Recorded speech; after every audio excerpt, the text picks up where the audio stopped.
আসসালামু আলাইকুম। রমাদান মোবারক। সবাইকে পবিত্র মাহে রমজানের শুভেচ্ছা। আজকে আমরা ইফতার করব পুরান ঢাকার ঐতিহ্যবাহী চকবাজারের শাহী জামে মসজিদে, যেখানে প্রায় 1000 মানুষ ইফতার করে থাকেন। আজকে আমরা এই পুরো ইফতার আয়োজনটি আপনাদেরকে দেখাবো। খুবই সুন্দর একটি মসজিদ এবং সবাই একসাথে প্রায় একত্রে বসে 1000-এরও বেশি মানুষ এখানে ইফতারি করে থাকেন নিয়মিত। খুবই সুন্দর একটি মসজিদ, একেবারে চকবাজার শাহে জামে মসজিদ।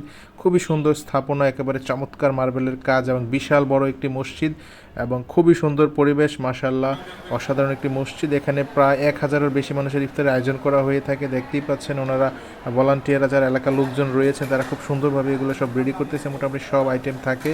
এই যে মুড়ি মাখানো হচ্ছে, এখানে বিভিন্ন ধরনের ফলমূল রয়েছে এবং মুড়ি, ছোলা, বোট, পেঁয়াজু ইত্যাদি তারা খুব সুন্দর করে সুশৃঙ্খলভাবে সবাইকে প্লেটে প্লেটে বেড়ে দিচ্ছেন। এই যে দেখতে পাচ্ছেন আলুর চপ, বেগুনি, পেঁয়াজু এবং বিভিন্ন রকমের আইটেম থাকে। কখনো বিরিয়ানি, কখনো বা তেহারি, খিচুড়ি, এই টাইপের জিনিসপত্র থাকে এবং খুবই সুন্দরভাবে এখানে সবাই লোকজন বসে ইফতার করতেছেন। আজান দিয়ে দিয়েছে, মাগরিবের আজান।